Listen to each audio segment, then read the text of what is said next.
हाँ हाँ, अब देख के अच्छा लग रहा है।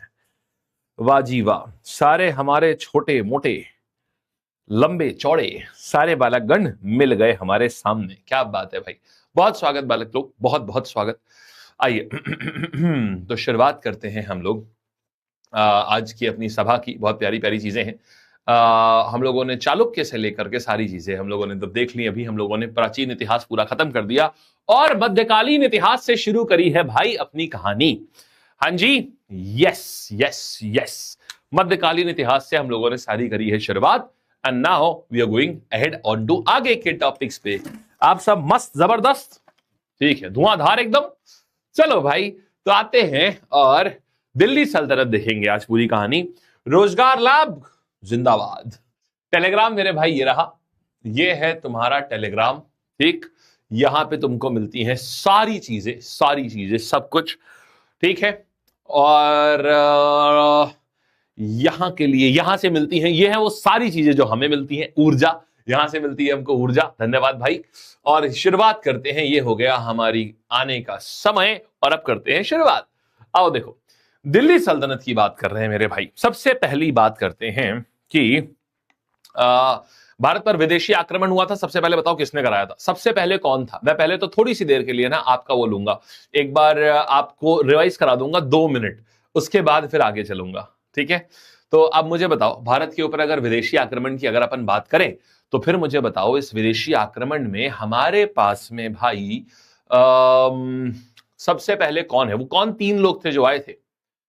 हाँ जी, मैं बहुत अच्छे यार, बहुत बढ़िया। ठीक है, ऑल राइट। सबसे पहले कौन से आए, हाय क्या बात है यार, बहुत बढ़िया। ठीक है, तो हमारे पास आ गया, हमने कैसे याद किया था बच्चे, कागज का घर, कागज का घर माने ये आ गया यार कासिम, ये आ गया दोस्त कासिम, ये आ गया दोस्त गजनी, इधर क्या हो गया, इधर हो गया मेरे भाई हमारे पास में गजनी, और घर से आ गया हमारे पास में घोरी। बोलो सही है, तो कासिम, गजनी, घोरी, तो कागज का घर। यस, शाबाश यार, बहुत बढ़िया, मजा आ गया भाई, एकदम बवाल तरीके से आया। ठीक है, आगे आते हैं, यहां तक हमने देख लिया। अब इसके बाद मेरे भाई जो आखिरी बच्चा था, आखिरी बच्चा कह रहा हूं, आखिरी जो रूलर था जो यहां पर आया था, इसने ये बस गया, ये घर ही यहां पर घर बसाने के लिए आया था। और जब 1206 में गया तो अपना एक दास छोड़ के गया। उस दास का नाम क्या था मेरे भाई, उस दास का नाम था कुतुबुद्दीन ऐबक। हाँ जी, उस दास का नाम था कुतुबुद्दीन ऐबक। तो कुतुबुद्दीन ऐबक जो है वो इसका एक दास था, इसका एक गुलाम था वो, और गुलाम को मामलूक भी कहा जाता है। इसीलिए हम इसने जो वंश स्थापित किया भारत में, उसको हम मामलूक वंश, गुलाम वंश, या फिर क्या, यही बोलते हैं। मामलूक वंश भी बोलते हैं और गुलाम वंश भी बोलते हैं। यहां तक की बात समझ आ गई है, ठीक है। तो घोरी का आओ जरा देखो, तो दिल्ली सल्तनत के गुलाम वंश के संदर्भ में कौन सी बात सही है, आओ पहले इसके बारे में थोड़ा पढ़ लेते हैं। आइएगा, एक बात पहले पूरा पढ़ते हैं। तो सबसे पहले बात करेंगे कुतुबुद्दीन ऐबक की। मेरे भाई इसकी राजधानी कौन सी थी, लाहौर। बहुत इंपॉर्टेंट है, दिल्ली सल्तनत की पहले राजधानी लाहौर होती थी, दिल्ली बाद में हुई थी, ठीक है, पहले हुई थी लाहौर।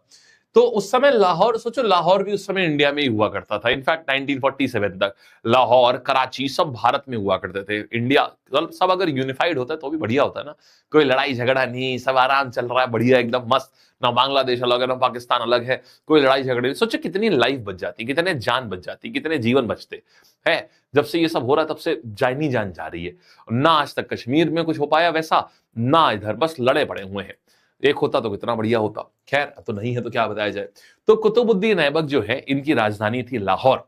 इसने, अब देखो हुआ क्या, अब आप देखो, आप किसी को पसंद कैसे करते हो। जब कोई नया नया आता है ना और आपको उसे पसंद करना होता है, तो जनता की ये बात जानते थे, है जिन्होंने सोचा जनता को एक चीज पसंद है, जनता को फ्री गिफ्ट बहुत पसंद है, तो एक काम करता हूं, क्योंकि ये तो देखो सेवक आदमी था, राजा तो था नहीं है, तो जनता ने भी मना कर दिया, जाओ तुमको हम नहीं मानते राजा। तो इन्होंने क्या किया, जनता को फ्री में ढेर सारी चीजें लुटाना शुरू करता हूं। तो इन्होंने जनता को ढेर सारी फ्री चीजें देनी शुरू कर दी। जब इन्होंने जनता को ढेर सारी फ्री चीजें दी, लाखों लुटाने शुरू कर दिए, इसलिए इनका नाम लाख बख्श पड़ गया। समझ गए, लाख बख्श पड़ गया। लाखों का दान देने वाला लाख बख्श होता है। अब हुआ क्या, इनकी मृत्यु कैसे हुई?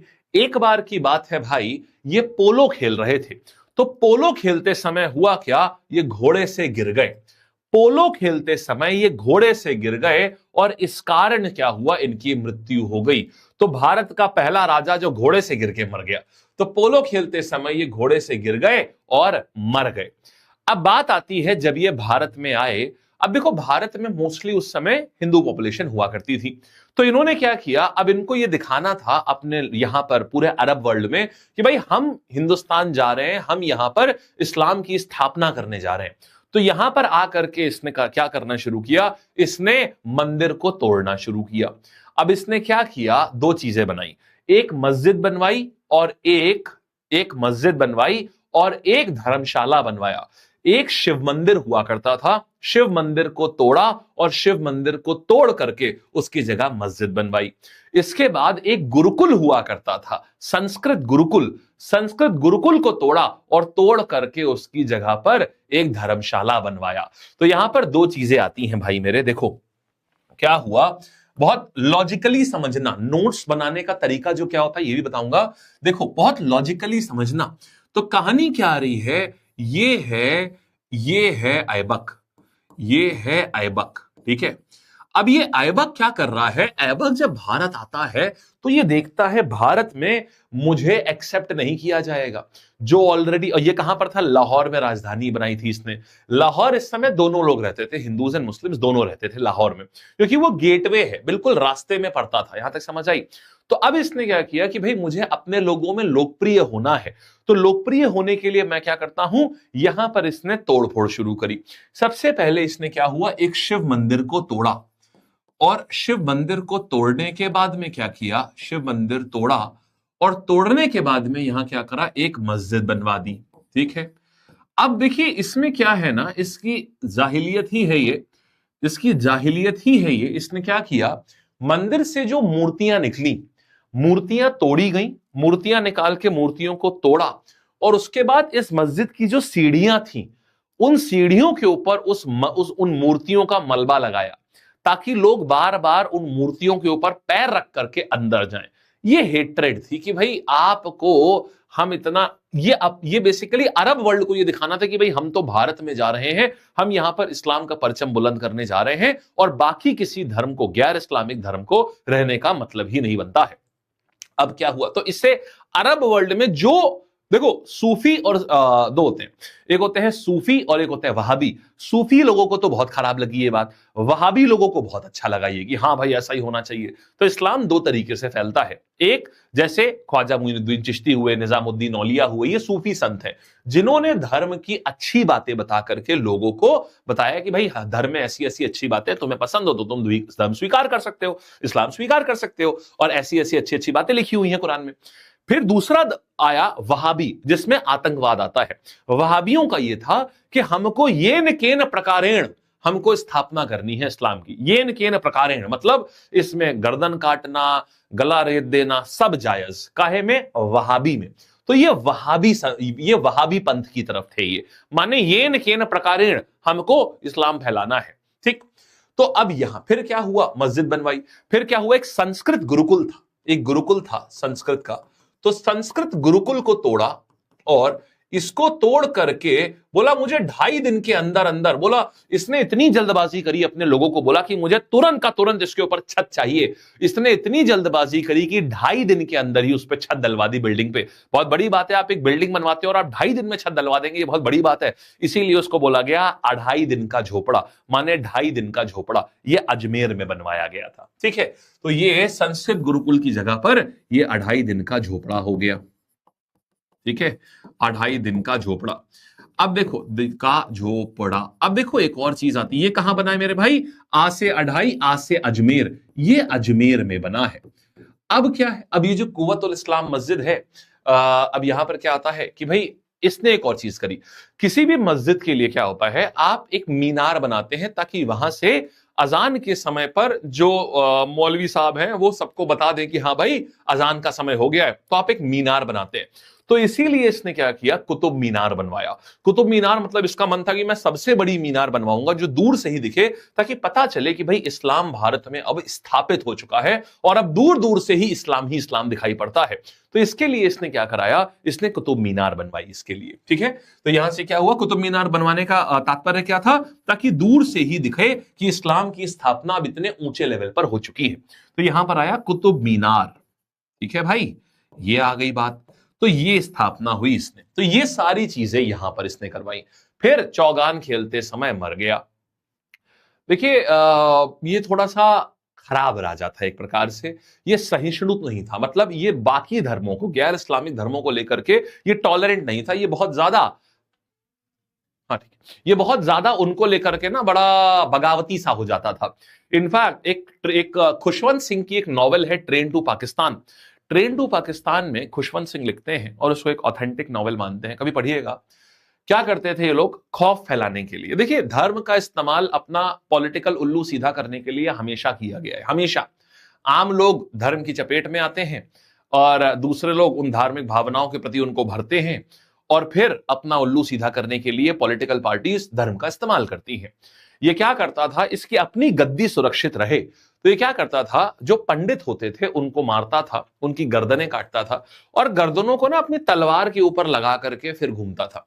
तो जिससे होता क्या था, लोगों में डर आता था कि अरे भाई ऐसा ऐसा ऐसा है, इस तरीके से अगर गैर इस्लामिक धर्मों में तो ऐसा होगा। तो ये, और दूसरा इस्लामिक साइड में क्या होता था कि लगता था अरे जो अरेबिया में लोग थे उनको लगता था ये इस्लाम की स्थापना कर रहा है, इतना कट्टर है कि बिल्कुल इस्लाम के अलावा किसी को देख भी नहीं सकता है, तो उनकी वाहवाही होती थी।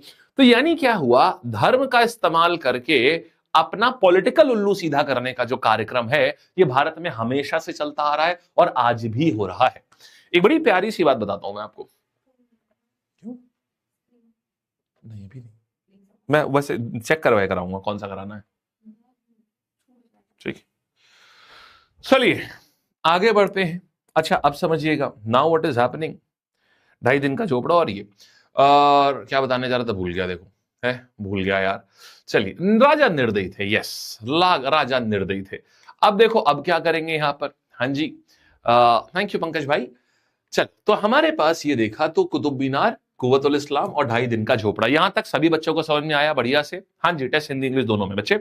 अब देखो फिर आता है इल्तुतमिश। अब इल्तुतमिश ने क्या किया मेरे भाई, इसके बाद इसका एक वो था, इसका एक गुलाम था और गुलाम धीमे धीमे गुलाम को पसंद आने लगी इनकी बेटी, और बेटी को जब गुलाम पसंद आ गया, गुलाम भी अमीर हो गया। जब तक गुलाम था तब तक कुछ नहीं, जब तक गुलाम ने थोड़े युद्ध जीत लिए, अब राजा को लगा यार गुलाम तो बढ़िया आदमी है, तो अपनी शादी करा दी अपने ही गुलाम से। ठीक, अब जब शादी करवा दी तब फिर क्या हुआ, अब ये इनका दामाद बन गया। माने मेरे भाई ये इनका गुलाम भी है, ये इनका दामाद भी है, ये सब कुछ है। तो अब इसने क्या किया, इसके बाद गद्दी का वारिस बना इल्तुतमिश। ठीक है, गद्दी का वारिस इसके बाद क्या आया बेटा, गुप्ता डायनेस्टी हो चुकी है ऑलरेडी, तो यहां पर आया इल्तुतमिश। तो इल्तुतमिश जो है, समझो अब यहां पर भी बेटा जी, संस्थापक अगर बोला जाएगा, संस्थापक कौन है, तो ऐबक संस्थापक है। लेकिन अगर मैं बोलूंगा वास्तविक संस्थापक कौन है, तो यहां पर मैं बोलूंगा इल्तुतमिश जो है, इल्तुतमिश ये वास्तविक संस्थापक है इल्तुतमिश।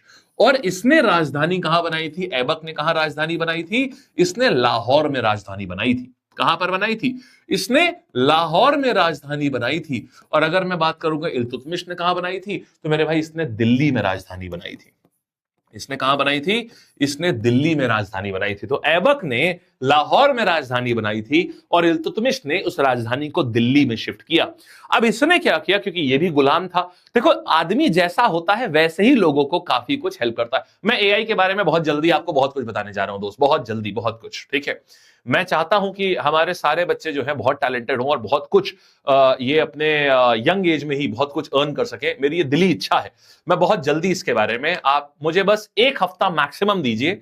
मैंने जो जो आज तक बोला है कि मैं आपको इस चीज के बारे में कुछ बहुत अच्छा बताऊंगा, कुछ ऐसा बताऊंगा वैसा बताऊंगा, मैंने हमेशा किया है, आपने हमेशा देखा होगा। तो बालक बस इसी चीज के लिए क्या है, बस आप मुझे 1 हफ्ता दीजिए, मैं आपको इतनी अच्छी न्यूज दूंगा एआई के बारे में, आप भी कहेंगे सर दिल गार्डन गार्डन हो गया है। ठीक है, चलिए आइएगा। अब देखो अब क्या करेंगे यहां पर, तो दिल्ली का हो गया, इल्तुतमिश हो गया, इतनी बात समझ में आई है।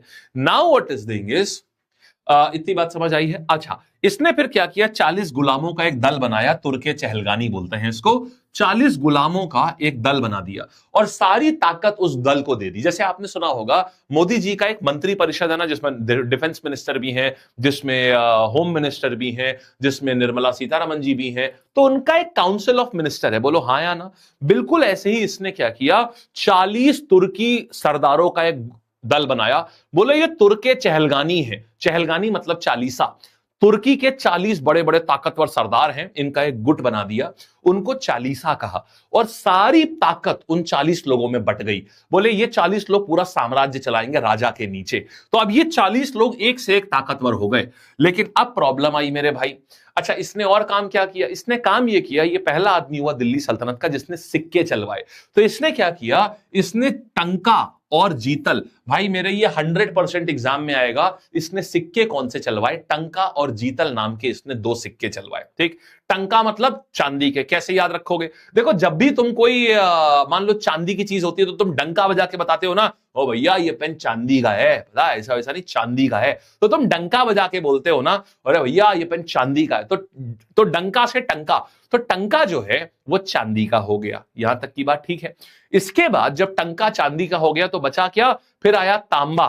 तांबा का क्या हो गया, तांबे का हो गया जीतल, जीतल पीतल। तो जो तांबे का है उसको जीतल बोलते हैं। ठीक, जीतल आ गया हमारे पास में।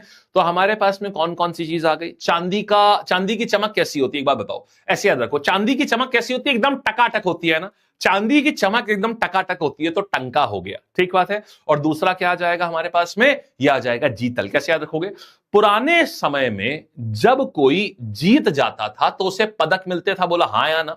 जब उसे पदक मिलता था, आज ही मिलता है, तो पदक काहे का होता है, तांबे का होता है ना, ब्रॉन्ज का होता है ना, बोलो हाँ या ना, खत्म कहानी। तो जीतने के ऊपर पदक जो मिलता है वो तांबे का होता है ना, तो तांबा आ जाएगा, जीतने के ऊपर मिलता है ना तो जीतल हो जाएगा। ऐसे याद रहेगा आपको। और चांदी की चमक कैसी होती है, टकाटक। तो आपको याद करना है इसको कैसे, चांदी की चमक मेरे भाई, चांदी की चमक कैसी होती है, टकाटक होती है। टकाटक माने टंका हो गया, बोलो सही बात है ना, यह टंका हो गया।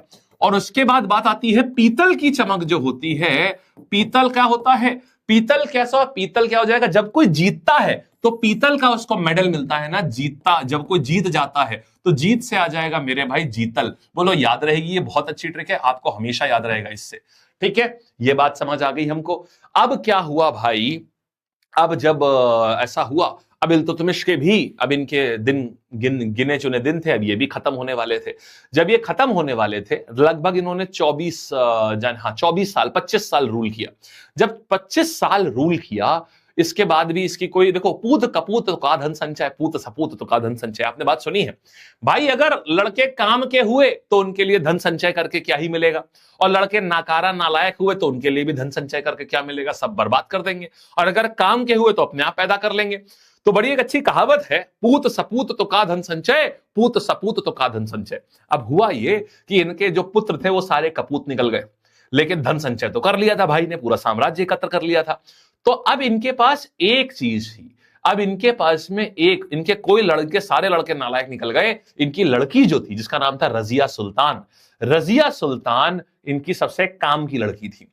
तो इन्होंने लड़की को यहां पर सुल्तान बना दिया। ओ भाई, दिल्ली की पहली और अंतिम महिला सुल्तान। अब आप समझ रहे हैं आदमियों को कैसा जल गया होगा एकदम, बिल्कुल मतलब जली को आग कहते हैं, बुझी को राख कहते हैं। और जब रजिया सुल्तान रानी बन जाए तो आदमियों के मन में जो हुआ उसको ईगो की राख कहते हैं। उनके ईगो ऐसी की तैसी हो गई, मेल ईगो हर्ट हो गया कि लड़की को हमारे ऊपर कैसे बैठा दिया। हरियाणा वाले ताऊ सब एक से एक। तो यहां पर क्या हुआ, रजिया सुल्तान जैसे ही यहां क्या हुआ, रानी बनी तो यहां पर जितने भी उलेमा थे ये एकदम आग बबूला हो गए। लड़की होके लाहौल लखुवत, लड़की होके हमारे ऊपर बैठेगी। अब यहां पर तो रजिया सुल्तान को बहुत ज्यादा बैकलैश फेस करना पड़ा, बहुत ज्यादा तकलीफों का सामना करना पड़ा, क्योंकि कोई उनको मानने को नहीं तैयार था रानी। इनफैक्ट सबसे ज्यादा सबसे ज्यादा परेशानी जो धान बो के रख दिया था वो ये थे तुर्के चहलगानी के लोग, यानी चालीसा के लोग। जो तुर्के चहलगानी यानी चालीसा के जो लोग थे, इन्होंने लिटरली धान बो के रख दिया था। क्योंकि तुर्के चहलगानी यानी चालीसा से हुआ ये कि उन लोगों को लगा ये तो सबसे ताकतवर लोग हैं, तो सारी ताकत तो इनके पास आनी चाहिए थी, लेकिन स्त्री के पास कैसे जा सकती है? लेकिन वो स्त्री है, वो कुछ भी कर सकती है।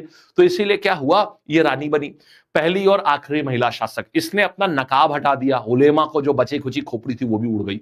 उसके बाद बुरखा पहनना छोड़ दिया। ओ भाई, क्योंकि उसका, और दरबार में सबके साथ सामने जाके बैठती थी और आंख में आंख डाल के बात करती थी।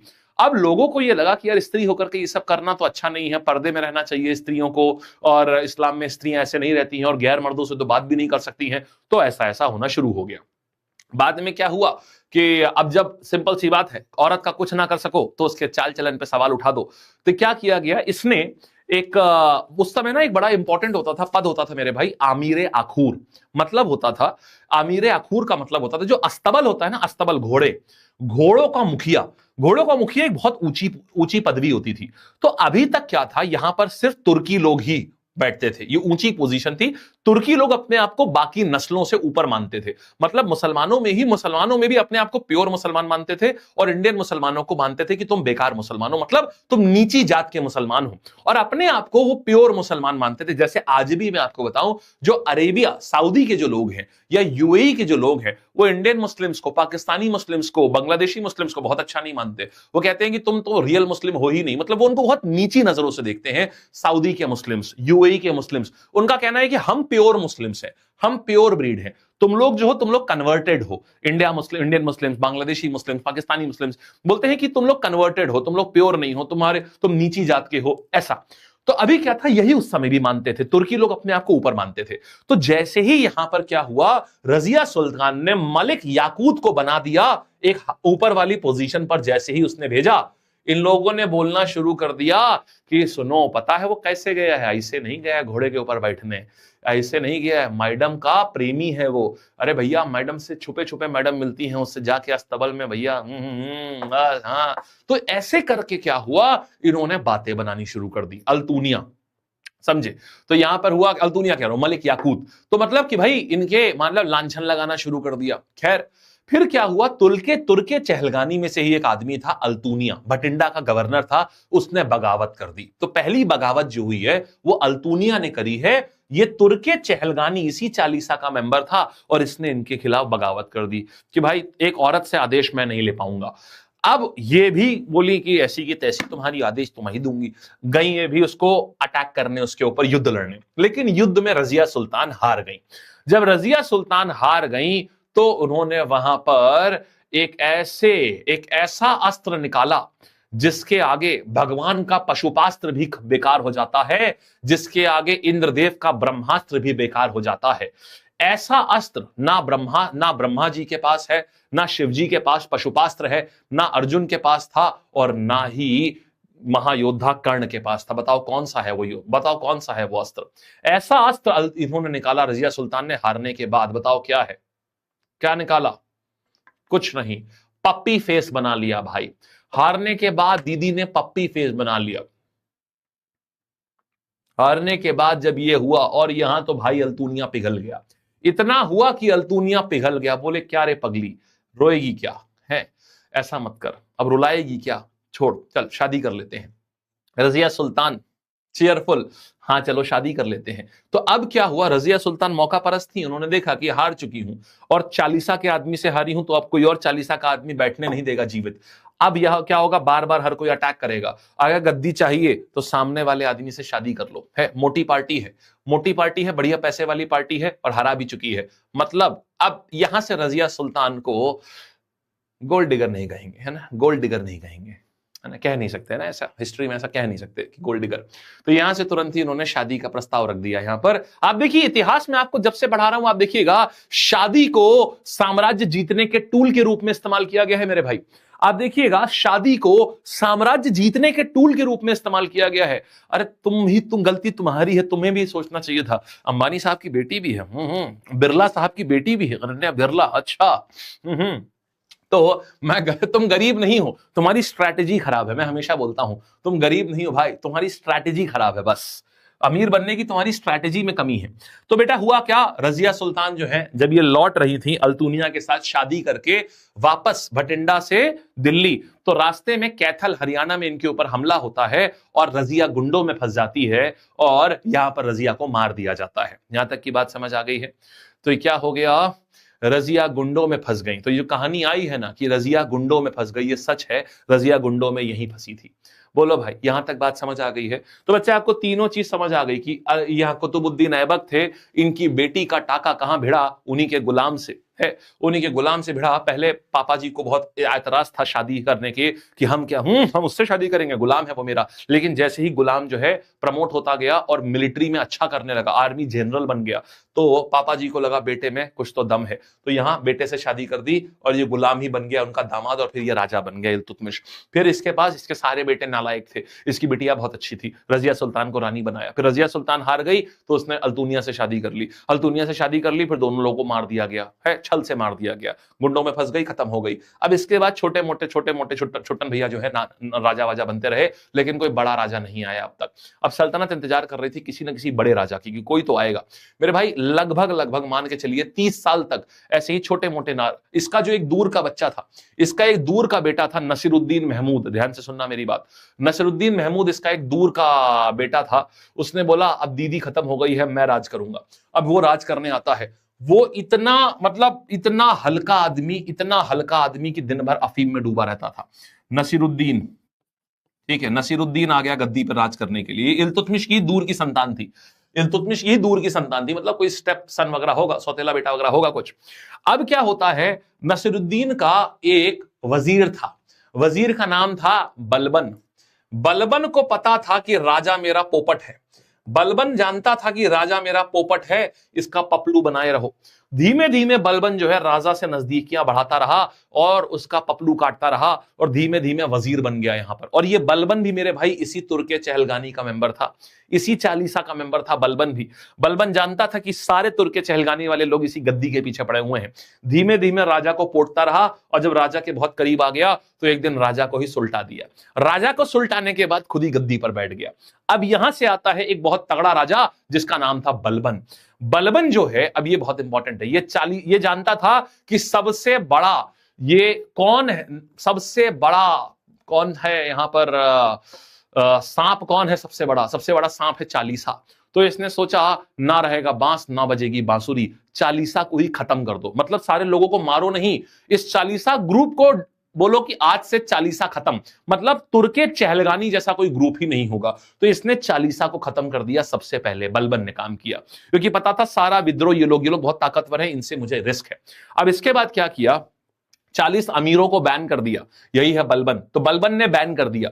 फिर इसने एक पॉलिसी रखी, ब्लड एंड आयरन पॉलिसी। मतलब देखो ऐसे यार, लोहे जैसी शक्ति के लिए बल चाहिए ना, तो बलबन लाया। ब्लड एंड आयरन पॉलिसी का मतलब यह था कि तुम अगर चोरी करोगे तो हाथ काट देंगे, तुम अगर बुरी नजर से देखोगे हमारे साम्राज्य को तो आंख निकाल लेंगे। मतलब बहुत हार्श पनिशमेंट। ये पनिशमेंट इतनी हार्श थी कि अगर कोई इसके खिलाफ प्लॉटिंग भी करता, षड्यंत्र भी करता, तो उसको बीच चौराहे पे खड़ा करवा करके जिंदा उसकी खाल खिंचवा लेता था। वो चीखता था तो उसकी चीख से लोग सहर जाते थे कि लोगों को लगता था भाई इसके अलावा कुछ नहीं करना है। और अब बलबन को पसंद था कि उसको ना हर कोई इतना इज्जत दे कि इज्जत खुद भी शर्मा जाए, इज्जत वर्ड भी छोटा पड़ जाए। तो इसके लिए इसने क्या किया, जिल्ले इलाही का टाइटल लिया। जिल्ले इलाही का मतलब जानते हो, इलाही माने ईश्वर, जिल्ले माने छाया। मैं ईश्वर की छाया हूं, स्वयं ईश्वर की छाया मैं हूं, मैं खड़ा हूं मतलब ईश्वर की छाया खड़ी है तुम्हारे आगे। तो इसने उपाधि इजाद करी नई, जिल्ले इलाही।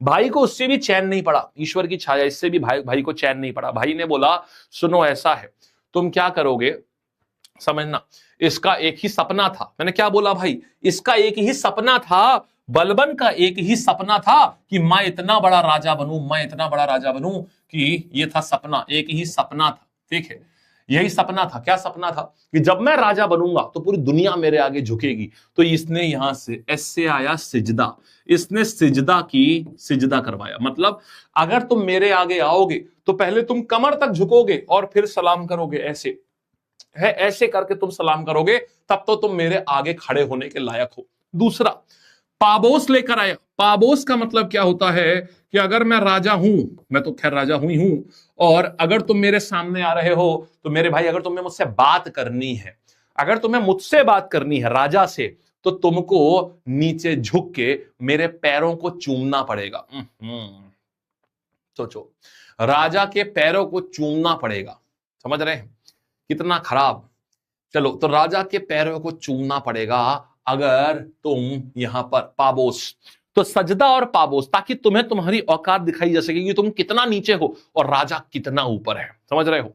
फिर आता है ना से नवरोज। इसने क्या किया, ये एक ईरानी, ये ईरानी था, तो इसने था मुस्लिम ही, मुस्लिम में अरबी भी होते हैं, तुर्की भी होते हैं, ईरानी भी होते हैं, तो ईरान का एक पर्व होता है नवरोज, ये ईरानी न्यू ईयर होता है, तो इसने नवरोज की शुरुआत करी। नवरोज जो है ये ईरानी न्यू ईयर होता है, ईरान का नववर्ष होता है नवरोज, उसको सेलिब्रेट करना इसने भारत में शुरू किया।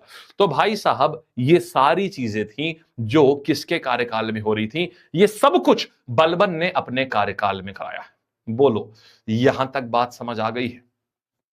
ठीक है, आ गई बात बढ़िया। सावा, हाँ बहुत गंदा था, हाँ भाई गंदा तो था यार, गंदा है पर धंधा है ये, गंदा है पर धंधा है ये। आओ चलो चले आगे, नेक्स्ट कहानी। अब सवाल करते हैं भाई इसके ऊपर, ठीक है, सवाल करते हैं। चलिए, शुक्र मनाइए कि आप बलबन के समय पर नहीं थे, नहीं तो बलबन जो है पैरों को चूमना किसी के बात करने से पहले, अरे भाई साहब, हाँ जी हाँ जी, देश राजधानी मुद्रा वाला वीडियो आज ही आपको मिल जाएगा। हाँ, गुड न्यूज ये है, आज ही आप लोगों ने देश राजधानी विद्रोह आज ही आ जाएगा। ठीक है भाई, सब लोग क्लास के बाद में देखना, अच्छा वीडियो है। ठीक, चलो अब देखते हैं भाई, नेक्स्ट कहानी के ऊपर आते हैं। इतना हमने देखा, आओ आगे आते हैं बालक हमारे। ये देखोगे, गुलाम वंश का वह कौन सा शासक था जिसकी मृत्यु, इनफैक्ट एक काम करो, पहले तो मैं ये सवाल कराऊंगा, दिल्ली सल्तनत के गुलाम वंश के संदर्भ में कौन सा मिलान गलत है, पहले यहां आते हैं। सारे बच्चे आंसर करेंगे, 3,500 बच्चे क्लास में हैं, तो मुझे उतने ही जवाब भी चाहिए। कुतुबुद्दीन ऐबक ने लाख बख्श की उपाधि ली, एकदम सत्य बात है ये। इल्तुतमिश ने तुर्के चहलगानी का गठन किया था, बिल्कुल सत्य बात है ये। रजिया सुल्तान दिल्ली की पहली महिला शासिका थी, बिल्कुल सत्य बात है ये। गयासुद्दीन बलबन राजधानी लाहौर से दिल्ली लाया, बिल्कुल गलत बात है ये, क्योंकि वो काम किसने किया था, वो काम इल्तुतमिश ने किया था। बोलिए बात सही है? आया भाई, मेरे आंसर खाली 3,000 3,500 बच्चों में सिर्फ 191 लोगों का आया। ऐसा क्यों? इतने को ही सिलेक्शन चाहिए क्या? ये तो गड़बड़ हो जाएगा, है ना। कहानी सुनने के लिए सब बैठे थे और आंसर देने में बस बिल्कुल एकदम हवाइयां टूटने लगी। ये क्या है? सबके चाहिए, सारे आंसर चाहिए मुझे। ठीक है, चलो आगे बढ़ते हैं। सर आलोक सर कहां छुट्टी पे है भाई, कल जहां तक आएंगे छुट्टी पे हैं, उनके घर में उनकी बहन की एंगेजमेंट है, उनकी बहन की एंगेजमेंट थी इसलिए छुट्टी पे थे 2 दिन, अब जहां तक की कल आएंगे। ठीक, चलिए आगे बढ़ा जाए।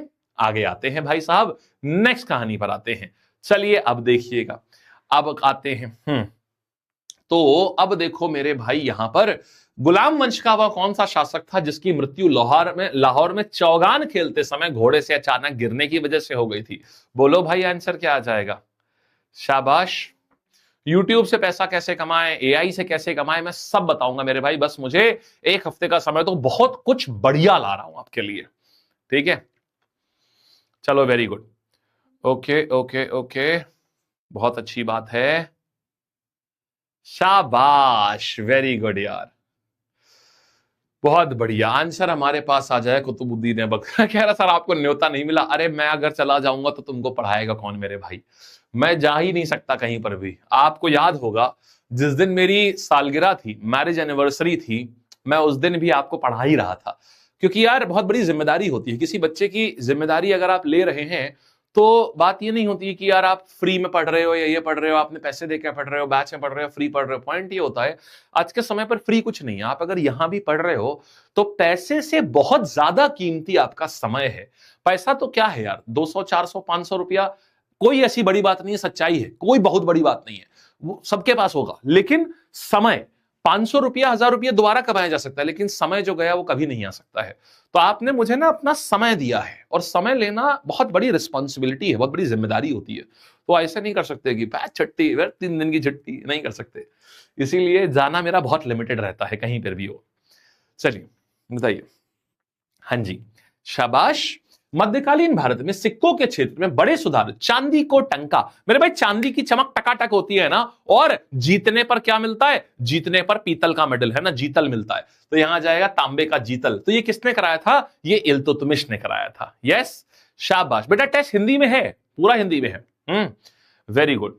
देखो गांधी जी आ गए। गांधी जी कह रहे हैं गांधी जी ने आजादी इसलिए कराई थी ताकि क्लास लाइव के साथ साथ लाइक भी हो।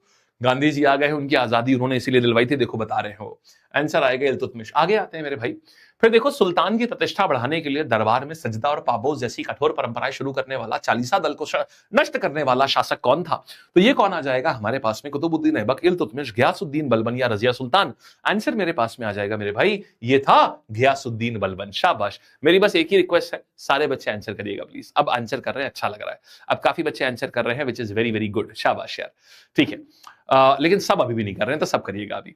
बिल्कुल जीडी वाले बच्चे आराम से कर सकते हैं। हिस्ट्री वाला पार्ट जितना भी वो सब सेम है, यूपीजी के नहीं आएगी आपके, बाकी तो बिल्कुल सिमिलर है। आओ, दिल्ली की प्रथम महिला शासिका रजिया सुल्तान ने विद्रोह को शांत करने के लिए भटिंडा के किस सूबेदार से विवाह किया था? तो यहां पर क्या हुआ था? यहां पर अल्टू मियां जो है, ये यहां पर इनका निकाह हुआ था अल्तुनिया का। चलो ठीक है, वेरी गुड यार। आगे बढ़ा जाए। चलो भाई, आते हैं नेक्स्ट कहानी पर, देखते हैं। यहां तक हो गया बढ़िया, एकदम चौकस। ठीक है, नाउ लेट्स सी आंसर देखते हैं यहां पर। अभी मैं टेस्ट बता दूंगा, एक उसमें ऑप्शन होता है लैंग्वेज का, उसको आप हिंदी में कर सकते हो। उससे आप दिल्ली सल्तनत के किस सुल्तान को सिकंदर सनी की उपाधि धारण की थी और घोड़ों को दागने और सैनिक का हुलिया लिखने की प्रथा शुरू कर दी? अब और आगे आते हैं। अब देखो मेरे भाई, अब यहां पर मुझे आपको पढ़ाना पड़ेगा यहां पर पहले। तो अब एक वंश हमारा पूरा खत्म हो गया। बताइए गुलाम वंश के बाद कौन सा वंश आया है? हमने आपको एक शॉर्ट ट्रिक बताई थी, याद है? हमने आपको एक शॉर्ट ट्रिक बताई थी, याद है? गुलाब खिले तो सांस लो, गुलाब खिले तो सांस लो। इसका मतलब क्या होता है भाई? इसका मतलब क्या होता है? देखो, गुलाब खिले तो सांस लो, इसका मतलब क्या होगा? गुलाब से आ गया आपका गुलाम वंश, गुलाब से आ गया गुलाम वंश, खिले से आ गया खिलजी वंश, खिले से आ गया खिलजी वंश, सांस से आ गया सैयद वंश, सांस से आ गया सैयद वंश, और लो से आ गया लोदी वंश। बोलो भाई, क्या ये बात ठीक है? बोलिए भाई, क्या ये बात ठीक है? शाबाश यार, बहुत बढ़िया बात है, बहुत बढ़िया, एकदम एक नंबर काम आपने किया है। ठीक, तो अब हमारे पास ये वंश खत्म हो चुका है बच्चे। आखिरी अब हमारे पास इसके बाद कौन सा वंश आएगा? इसके बाद हमारे पास आएगा, देखो ये वाला खिलजी वंश अब हमारे पास आने जा रहा है। ठीक है, देखो तो खिलजी वंश में क्या आएगा? सबसे पहले खिलजी वंश के संस्थापक का नाम, बहुत बेहतरीन नाम है। यहां पर नाम आता है मेरे भाई जलालुद्दीन खिलजी। सुनो, जलालुद्दीन खिलजी ये है, इसके ये बड़ा ही, देखो 70 साल में राजा बना। सुनो हुआ क्या, ये राजा जो थे ये बने 70 साल में, 70 ईयर्स में। जलालुद्दीन खिलजी राजा बने हैं 70 साल में। अब जब 70 साल में राजा बने तो इनको कहते थे भाई अब हमसे काम ना करवाओ। कोई बोलता रहा जनाब वहां चोरी हो गई है, चोर को आपके सामने लाए, दंड दीजिए। क्यों चोरी करते हो बेटा? चोरी मत क्या करो, चलो जाओ जाओ, चलो जाओ, अब चोरी मत करना, ठीक है? ये ऐसे करते, जनाब उसने विद्रोह कर दिया है, अरे मन नहीं कर रहा है उस गवर्नर का हमारे साथ में रहने का, तो छोड़ो उसको, जाने दो। क्या हुआ भैया, तुम क्यों नहीं आ रहे हो? अरे हमें आपके संग नहीं, हमें आजाद होना है। ठीक है चलो तुम आजाद हो जाओ। ऐसा था ये, मतलब किसी की विद्रोह पे ना जाना, ना किसी को दंड देना, हर आदमी अच्छा भैया जाओ बेटा अब मत करना। जैसे बूढ़े लोग नहीं होते हैं, उनके अंदर उदारता भरी होती, बिल्कुल वैसी करुणा बहुत थी इसके अंदर। तो इसका भी एक गुलाम था अलाउद्दीन खिलजी, उसका इसकी बेटी के साथ में मामला जो है, समझ रहे हैं? हिस्ट्री में आप समझ, देखिए हिस्ट्री में, बॉलीवुड में, आपको याद है बॉलीवुड में भी हमेशा होता था गोविंदा का टांका कहां भिड़ता था? सेठ जी की बेटी से। हमेशा गोविंदा को अगर कोई पसंद आता था तो वो बड़े सेठ जी की बेटी, और गोविंदा का नाम होता था राजू।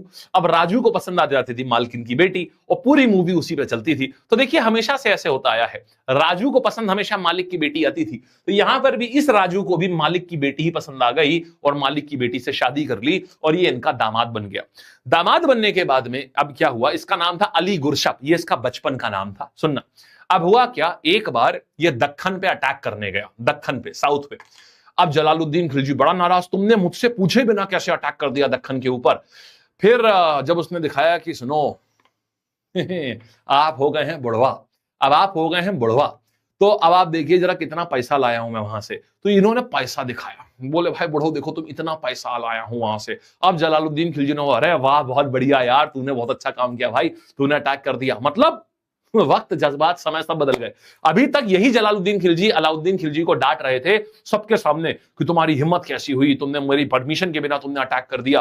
और जब उसने दिखाया कि इतना सोना चांदी जवाहरात लाया हूं, बोले अरे भाई मेरा, ये तो भाई बिल्कुल मेरा सेवक है, बहुत बढ़िया, मेरा बेटा।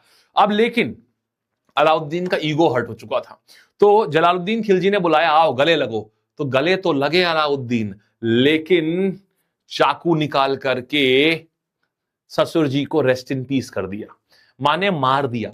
तो अलाउद्दीन, अच्छा एक इंटरेस्टिंग बात भी बताऊंगा अभी, अलाउद्दीन खिलजी ने जलालुद्दीन खिलजी को मार दिया गद्दी के लिए।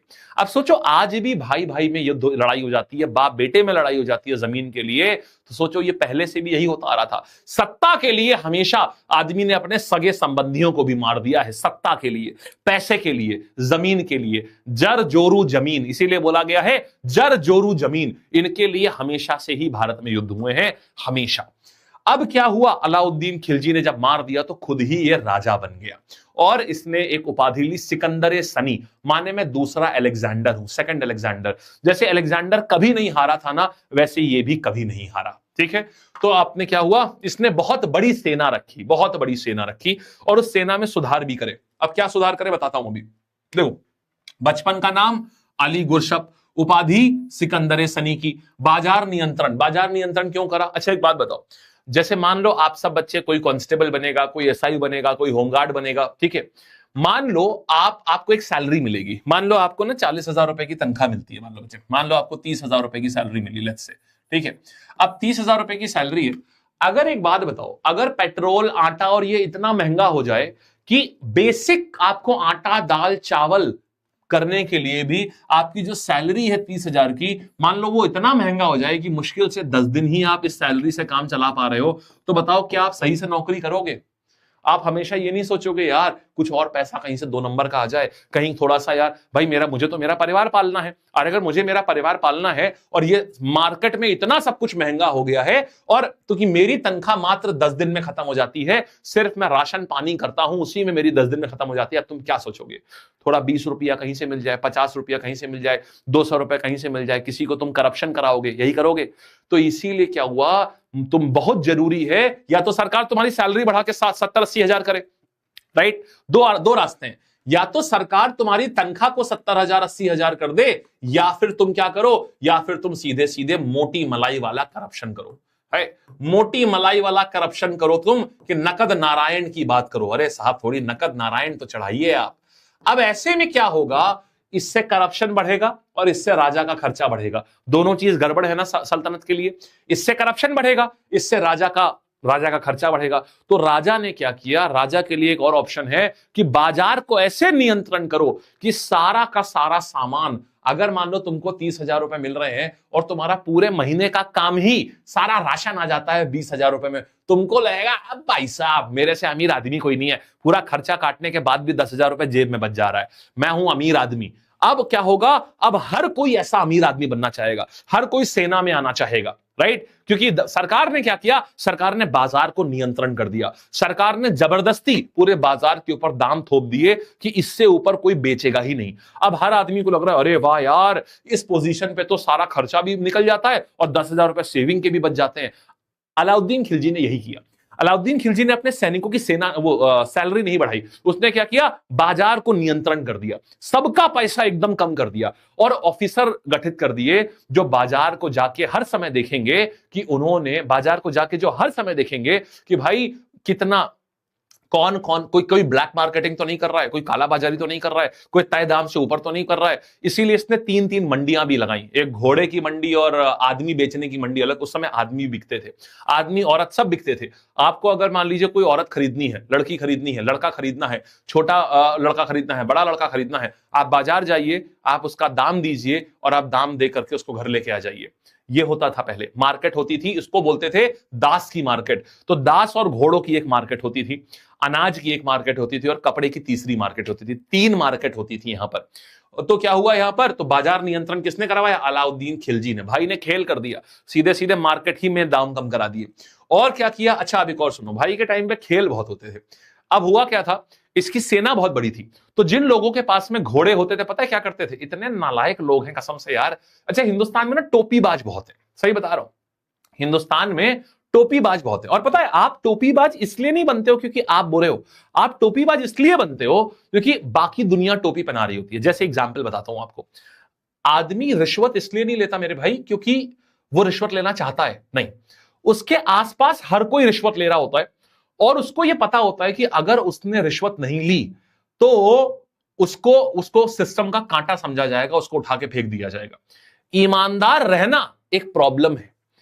अगर आप ईमानदार आईएएस हैं, ईमानदार अफसर हैं, आपको उठा के ट्रांसफर कर दिया जाएगा। अशोक खेमका 52 बार ट्रांसफर हुए हैं, 52 टाइम्स, 52 बार।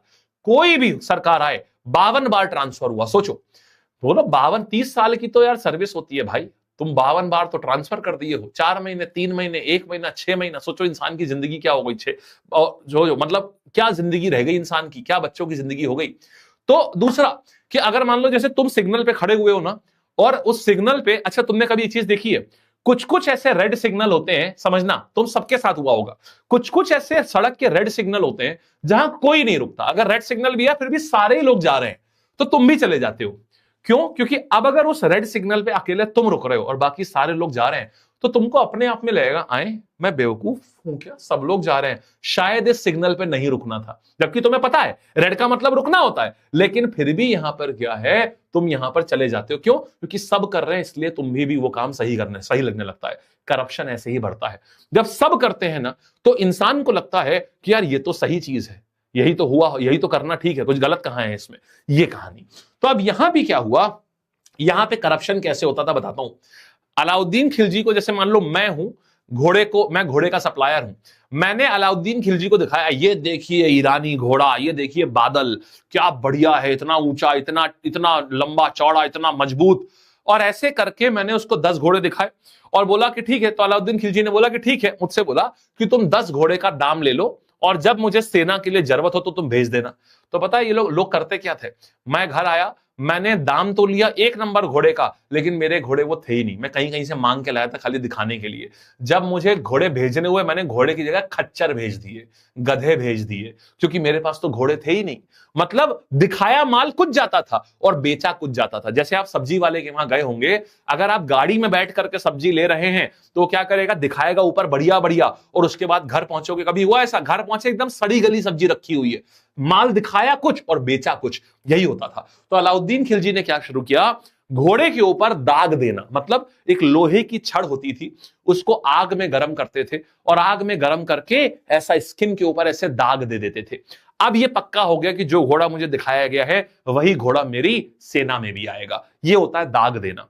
फिर सैनिकों का हुलिया, आईडी कार्ड बनाए गए सैनिकों के, कि जिसका चेहरा मोहरा, इसकी लंबाई इतनी है, इसके यहां कट है, इसका एक दांत टेढ़ा है, ताकि सेना में युद्ध के समय पर कोई और सैनिक ना आ जाए, हमें पता हो, हर सैनिक का रजिस्ट्रेशन हो, उसको बोलते हैं हुलिया। तो दाग और हुलिया आया, ठीक है। इसके बाद इसका एक और गवर्नर था मेरे भाई, इसका एक और सेवक था, मलिक काफूर। मलिक काफूर इसका सेवक था, राजा नहीं था, सेवक था इसका। अलाउद्दीन का सेनापति था, इसने 1000 दीनार देके खरीदा था। मैंने बोला था ना, आदमी बिकते थे उस समय, आदमी, औरत, लड़के, लड़कियां सब बिकते थे। आप बाजार में जाकर के आप लड़के खरीद सकते हैं, लड़कियां खरीद सकते हैं, महिलाएं खरीद सकते हैं, पुरुष खरीद सकते हैं, घोड़े खरीद सकते हैं, गधे खरीद सकते हैं। इंसान की कीमत, इंसान एक कमोडिटी हुआ करता था, सामान था जिसको खरीदा और बेचा जा सकता था। तो अलाउद्दीन ने मलिक काफूर को 1000 दीनार देकर के गुजरात से खरीदा था, और इसके बाद इसीलिए इसको 1000 दीनारी बोलते थे, क्योंकि ये बहुत महंगा दाम होता था उस समय, 1000 दीनार, इसीलिए 1000 दीनारी कहा जाता था। और इसने अलाउद्दीन के लिए दक्षिण भारत में विजय प्राप्त करी। दक्षिण भारत में कोई नहीं जा पाया, लेकिन ये गया था, और ये एक किन्नर था। हाँ, ये एक किन्नर था। सर हम भी करप्शन करें क्या? जीवन में मत करना, यथासंभव जब तक हो सके कभी मत करना।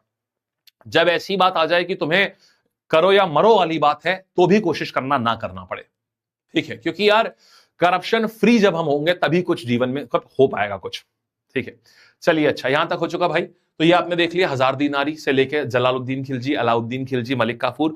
तो बच्चे यहां पर और यहां पर अच्छा अब बात करते हैं अलाउद्दीन खिलजी ने बनवाया क्या। आपको याद है कुव्वतुल इस्लाम मस्जिद बनवाई थी उसने। अब ये क्या चाहता था, ये चाहता था उस मस्जिद के 4 दरवाजे हों, एक इधर हो, एक इधर हो, एक इधर हो, एक इधर हो। तो ये खाली एक उत्तरी दरवाजा बनवा पाया था, इसकी मृत्यु हो गई। तो इसके दरवाजे को बोलते हैं अलाई दरवाजा। अलाउद्दीन खिलजी ने जो दरवाजा बनवाया उसको कहते हैं अलाई दरवाजा।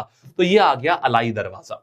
अब इसके बाद दिल्ली में इसने अपना एक किला बनवाया, सिरी किला। ये आज भी मौजूद है, सिरी फोर्ट बोलते हैं, सिरी किला। सिरी का किला इसने बनवाया और इसके दरबार में आमीर खिलजी, ये अलाउद्दीन खिलजी, इसके दरबार में आमीर खुसरो थे। आमीर खुसरो एक ये था, क्या बोलते हैं, बहुत अच्छा एक कवि था, इनके दरबारी कवि थे और इन्होंने सितार की खोज करी थी आमीर खुसरो ने। ये भी खिलजी के साम्राज्य में था। ठीक है, अब आओ अच्छा, अब जरा देखो खिलजी वंश की स्थापना इनमें से किस शासक द्वारा की गई थी जो अपनी उदार नीतियों के लिए जाना जाता था। आंसर देंगे मेरे सारे भाई। हाय राम, समय सारिणी हो जाती है, पता ही नहीं चलता है। शाबाश, चलो आगे बढ़ते हैं। सर एक बार बताइए क्या सच है कि अलाउद्दीन खिलजी पावावत के पीछे पागल थे? कहते हैं, मलिक मोहम्मद जैसी ने बोला तो है कि जब राणा रतन सिंह की वाइफ को देखा, रानी पद्मिनी को, तो अपने होश खो बैठे। उन्हें लगा इतनी खूबसूरत स्त्री भी हो सकती है क्या। तो बड़ा ऐसा मलिक मोहम्मद जैसी लिखते हैं। लेकिन आपको बता दूं, मलिक मोहम्मद जैसी की जो ये किताब है ना पद्मावत, जिसमें से हमने ये पूरी अलाउद्दीन खिलजी की कहानी हमने निकाली है, बालक ये पूरी कहानी जो है ये 250 साल बाद लिखी गई है। तो पता नहीं कितनी सच है और कितनी झूठ है। ठीक है, तो जलालुद्दीन खिलजी उत्तर हो गया। बहुत अच्छा, मुझे खुशी है कि आप लोग सारा आंसर कर पाते हो कहानी के थ्रू, हिस्ट्री समझ के, फिर आप लोग रियल क्वेश्चन कर पाते हो, इसकी बड़ी खुशी है। अलाउद्दीन खिलजी ने उस प्रसिद्ध सेनापति का क्या नाम था जिसे हजार दीनारी कहा जाता था और जिसे दक्षिण भारत के राज्यों को विजय किया था? बोलो आंसर क्या आ जाएगा सारे बच्चे? सारे दो यार। अभी देखो 4000 बच्चे क्लास में, लेकिन आंसर 103। क्यों भाई मेरे? आंसर तो ऐसा होता है ना जो सब बच्चे दें। हाँ जी, शाबाश, ठीक है सर। सुपर टेट वाले, अरे एडिटर साहब जरा एक पोल लगाओ कि हमारे कितने बच्चे हैं जो टीचिंग वाली एग्जाम देते हैं। सुपर टेट हो गया, यूपी टेट हो गया, सी टेट हो गया। बस ये डालो कि सुपर टेट वाले कितने बच्चे हैं, सी टेट, यूपी टेट और ये सुपर टेट, हाँ या नहीं वाले में। ठीक है, चलो तो आंसर क्या आया यहां पर? मलिक काफूर आ गया मेरे भाई। ठीक है, फिर आओ। प्रसिद्ध कवि और संगीतकार अमीर खुसरो, इनको सितार का जनक भी बोलते हैं, इनको तोताए हिंद भी बोलते हैं। इनको क्या बोलते हैं? इनको सितार का जनक बोलते हैं, इनको तोताए हिंद बोलते हैं। सितार का जनक, तोताए हिंद, ये सारी चीजें इनको बोलते हैं। सितार का जनक, तोताए हिंद, ये सब आमीर खुसरो को बोलते हैं। और इन्होंने खड़ी बोली का आविष्कार किया था। खड़ी बोली अवधि जैसी होती है। शाबाश सर, ग्रुप डी का लेना पड़ेगा, दोनों से हो जाएगा। साइंस अरुण हो जाएगा, अगर आपके दोनों है तो अरुण हो जाएगा, हो जाएगा, ठीक है ना, हो जाएगा। चलो शाबाश यार, मैथ्स थोड़ी और हायर लेवल की होती है ग्रुप डी में। ओ वाह भाई वाह, वेरी गुड यार। आंसर क्या आ गया मेरे भाई? बहुत प्यारा, बहुत प्यारा आंसर आया, अलाउद्दीन खिलजी। आया क्या सभी को? एकदम प्यारे से जियो मेरे भाई, बहुत बढ़िया। आगे आते हैं, ठीक है, आओ चलो रैपिड फायर करें एक। सारे बच्चे आंसर देंगे, सारे बच्चे आंसर देंगे। आधा दिल्ली सल्तनत हो गया, अगली क्लास में आधा खत्म। कल हमारा, समझो, कल हमारा दिल्ली सल्तनत पूरा खत्म हो जाएगा। अच्छा सुनो, सारे बच्चे सुनिएगा बेटा जी, कल सुबह सुबह 8 बजे मैं वीकली करंट अफेयर लेता हूं, पहले ये समझ लो फिर आगे बताऊं। सुनो मेरे भाई, डेली मतलब हर शनिवार सुबह सुबह, कल शनिवार है, मैं सुबह सुबह 8 बजे वीकली करंट अफेयर्स लेता हूं। वीकली करंट अफेयर्स, ये ऐसे करंट अफेयर्स होते हैं कि पूरे हफ्ते का करंट अफेयर एक क्लास में कवर करा देता हूं और इसके बाद फिर आपको करंट अफेयर्स पढ़ने की जरूरत ही नहीं है। इसके बाद आपको जीरो, कोई जरूरत नहीं है करंट अफेयर पढ़ने की, सब कुछ हम क्लास में याद करा देते हैं, सब कुछ। ठीक है, तो जरूर से क्या करिएगा, जरूर से क्या करिएगा, इसको जरूर से बच्चे आप लोग कल सुबह सुबह फ्री है सबके लिए, यूट्यूब पे ही होती है सुबह 8 बजे, जरूर से कर लेना। ठीक है, आओ चलो देखते हैं हम रैपिड फायर। भारत पर आक्रमण करने वाला प्रथम सफल मुस्लिम आक्रमणकारी कौन था जिसने 712 ईस्वी में सिंध के राजा दहिर को पराजित किया था? बहुत अच्छा सवाल है, शाबाश शाबाश शाबाश। हाँ जी, आंसर क्या आया हमारे? बाद में मोहम्मद बिन कासिम आ गया। गुलाम वंश का वह कौन था शासक था जिसकी मृत्यु लाहौर में चौगान खेलते समय हुई थी? आंसर देना मेरे भाई, पूरी क्लास दो तो मजा आएगा। शाबाश। तो कौन सा था जिसकी मृत्यु चौगान खेलते समय घोड़े के अचानक गिरने से हुई थी? तो घोड़े के अचानक गिरने से इल्तुतमिश, कुतुबुद्दीन ऐबक, बलबन, नसीरुद्दीन। आंसर मेरे पास में आ जाएगा, कुतुबुद्दीन ऐबक की मृत्यु हुई थी ये चौगान खेलते समय। मोहम्मद घोरी को 1178 ईस्वी में गुजरात के किस रानी ने आबू पर्वत के निकट युद्ध में बुरी तरह पराजित किया था? कौन सी रानी थी वो? मूला राजा टू की मदर थी वो, उनका नाम था नायिका देवी। उनके बच्चे पे बात आ गई, और अगर मां के बच्चे पे बात आ जाए तो समझ लीजिए मां नहीं शेरनी हो जाती है उसी समय है। फिर वो मां जो है वो दुर्गा से सीधे काली का रूप धारण करती है अगर उनके बच्चे पे बात आ जाए किसी भी मां के। फिर देखिएगा आगे आते हैं, दिल्ली की प्रथम महिला शासिका रजिया सुल्तान ने विद्रोह को शांत करने के लिए भटिंडा के किस सूबेदार से विवाह किया था? आंसर भाई, शाबाश यार, मजा आया भाई, बहुत बढ़िया बहुत बढ़िया। चलिए वेरी गुड। तो आंसर क्या आ गया हमारे पास में? आंसर हमारे पास में आ गया भाई ये मलिक याकूत बलबन बहमन शाह अल्तूनिया से करा था। अब देखो हमारे पास आता है तुगलक वंश। तुगलक वंश की खासियत यह है भाई कि यह सबसे बड़ा वंश है, इससे बड़ा वंश कोई हुआ ही नहीं। सबसे बड़ा वंश है तुगलक वंश। क्या सबसे बड़ा वंश है मेरे भाई? ये तुगलक वंश जो है, इससे बड़ा वंश कोई है ही नहीं। तुगलक वंश सबसे बड़ा वंश है।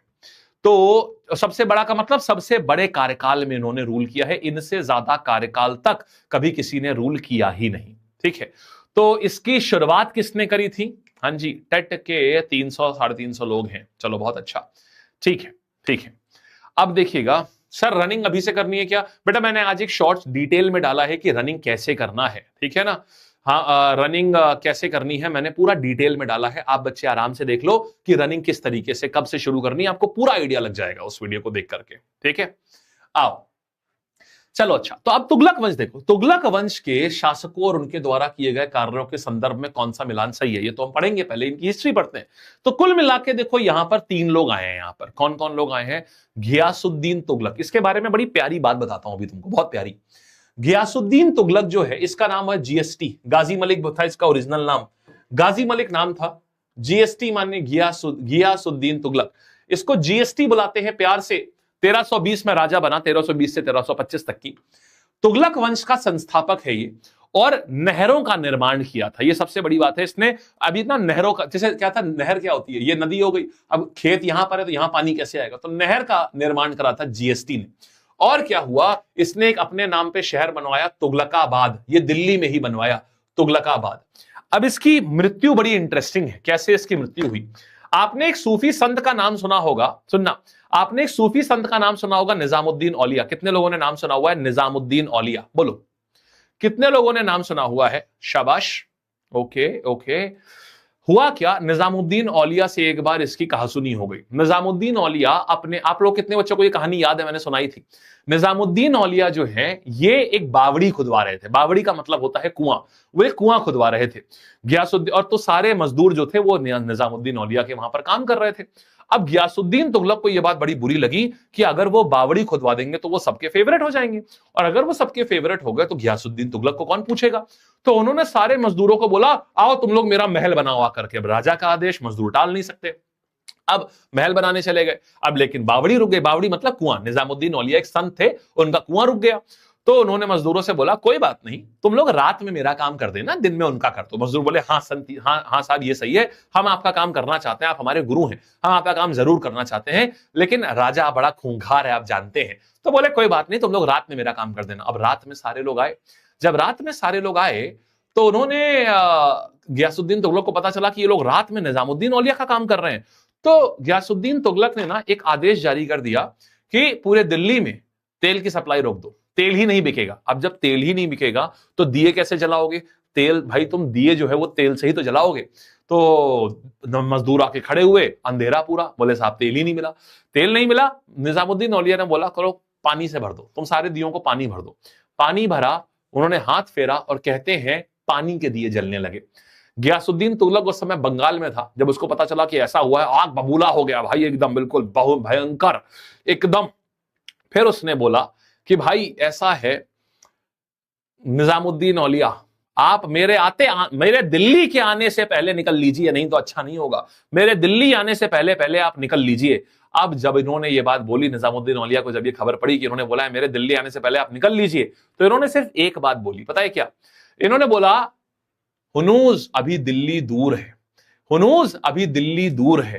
तो और मतलब अभी, अरे रुक जाइए, आप कह रहे हैं जब मैं दिल्ली पहुंचूं उसके पहले मैं निकल लूं, लेकिन आप पहले दिल्ली पहुंचिए तो सही। और भाई वही हुआ, जब ये दिल्ली के द्वार पे आए तो इनके स्वागत के लिए मोहम्मद बिन तुगलक ने एक बहुत बड़ा लकड़ी का आलिशान द्वार बनाया था। जैसे ही ये उसके नीचे से निकल रहे थे, पूरा द्वार नीचे गिर गया और घियासुद्दीन तुगलक मर गया। हुनूस दिल्ली अभी दूर है, समझ गए? तो यहां पर क्या है समझो बेटा, अभी मैं टेस्ट किसका लेना है, क्लास किसका लेना है, बैच कौन सा लेना है, मैं सब बता दूंगा। अभी पढ़ लो यार, अभी तो एंजॉय करके पढ़ो ना, फिर सब करेंगे हम लोग, ठीक है? चलिए, तो हमारे पास में क्या आ गया, ये हुआ, तो समझ गए। तो घियासुद्दीन तुगलक की कहानी पूरी ये हुई। अब मैं आपको ये दोनों कल बताऊंगा, क्योंकि अभी आपके पास मतलब भर के फैक्ट हो चुके हैं याद करने के लिए। तो पहली चीज तो ये बताओ कि दिल्ली सल्तनत का वो सुल्तान कौन था जिसने तुगलकाबाद नाम का नगर बसाया था? बोलो भाई, कौन सा आ जाएगा? हाँ जी, शाबाश यार, वेरी गुड। कौन सा तुगलकाबाद का शहर किसने बसाया है? ये बसाया था मेरे भाई किसने? घियासुद्दीन तुगलक ने। ठीक, बाकी अब हम आपको इसके आगे मोहम्मद बिन तुगलक, फिरोज शाह तुगलक और सैयद और लोदी, कल हमारा दिल्ली सल्तनत पूरा खत्म हो जाएगा। बोलो भाई कैसी रही, मजा आया कि नहीं आया, पहले ये बताओ। एकदम बढ़िया से, बोरिंग तो नहीं लग रही ना हिस्ट्री कुछ भी? मेरा वादा है आप लोगों को कोई भी टॉपिक, कोई भी सब्जेक्ट बोरिंग नहीं लगेगा, इनफैक्ट बहुत मजा आएगी हर सब्जेक्ट में, खूब भर भर के, ठीक है? और ऐसी कहानी के माध्यम से हम लोग पूरी पूरी जीएस करेंगे, पूरी की पूरी। अच्छा बेटा जी, अब एक और चीज देख लो, आज एक बात बता दूं, आज रात में इसके एडमिशन बंद हो जाएंगे। ध्यान से सुनिएगा बच्चों, ये जो वर्दी बैच है, अब इसके एडमिशन फुल हो चुके हैं, और फुल से मैं आपको बोला था 3 दिन और हमने बढ़ा दिया था, फुल ऑलरेडी हो चुके थे। फिर अब ये आज इसके एडमिशन खत्म हो जाएंगे। ये वर्दी बैच है यूपी पुलिस कांस्टेबल का, एडमिशन क्लोजेस टुडे। आज रात 12 बजे के बाद में इसमें एडमिशन बंद, ठीक है? तो जिनको भी अगर फिर भी कोई बच गया है तो आप इसमें ले सकते हैं। आज रात 12 बजे के बाद इसमें एडमिशन बंद हो जाएंगे वर्दी बैच में। जैसे वीर में हुए थे ना, पहले वीर बैच में एडमिशन बंद हुए थे, वैसे ही अब वर्दी बैच में भी एडमिशन आज क्लोज हो जाएंगे। ये बैच पूरा फुल हो चुका है, ठीक है भाई? डन है? चलो, और होमगार्ड वाले बच्चों के लिए तो ये वाला है। अब टेस्ट सीरीज की बात जो कर रहे हैं आप, देखो वीर टेस्ट सीरीज होमगार्ड वाले बच्चों के लिए है, वर्दी टेस्ट सीरीज जो है, टेस्ट सीरीज का भी नाम यही है, वो आपके कांस्टेबल वाले बच्चों के लिए है, ठीक है? और बताओ भाई, डन है एकदम बढ़िया से? सर राजाओं का नाम फर्स्ट सेकंड का मतलब बता दीजिए। आशीष, फर्स्ट सेकंड हिस्टोरियन ने रखे हैं, हिस्टोरियन है जो इतिहासकार थे वो रखते थे फर्स्ट सेकंड, ताकि कंफ्यूजन ना हो पढ़ने में, इसलिए, ठीक है? चलिए, ऑल द बेस्ट भाई, मजा आया? चलिए भाई, सर पृथ्वीराज रासो में घोरी की मृत्यु झूठी है क्या? नहीं, ऐसा नहीं कर सकते। घोरी की मृत्यु कहां हुई थी? मतलब इंडियन राजा ने नहीं मारा था किसी घोरी को, किसी को नहीं मारा था। सर एनटीपीसी ग्रेजुएशन लेवल की डेट्स आउट हो गई हैं, प्लीज हमारे लिए भी कुछ ले आइए। आद्रिका, एनटीपीसी मैं देख लूं पहले क्या डेट्स हैं, क्या है, कैसे करना है, फिर मैं आपको बताता हूं, ठीक है? टीआरई 4, बीपीएससी, आप लोग ऑफलाइन बताना। देखो अगर कोई बीपीएससी वाला है, जितने भी बच्चे बीपीएससी वाले हैं, ऐसे करो जैसे एक बच्चे ने कमेंट कर दिया, फिर जितने बच्चे हैं सब लोग उसी को लाइक कर देना, पता चल जाएगा इतने बच्चे बीपीएससी वाले हैं, इतने बच्चे हमारे क्या बोलते हैं टीचिंग वाले हैं, ऐसे करके, ठीक है? चलो, क्लियर है? सुपर टेट के लिए भी, हाँ जी, आपने आज बताया है लगभग 400-500 बच्चे हैं सुपर टेट के लिए भी। देखेंगे धीमे धीमे करके चीजें करेंगे, ठीक? चलिए, अच्छा बाय करते हैं भाई। और okay okay okay, additional detail कोई बात नहीं, एडिशनल डिटेल में अगर नो हो गया तो कोई फर्क नहीं पड़ता है, ठीक है? चलो guys, thank you so much, मिलेंगे हम लोग फिर से, ठीक, कल। और अच्छा लगा हो तो नीचे कमेंट करके जरूर बताना मेरे भाई कि तुम्हें अच्छा लगा, ठीक है? Thank you so much.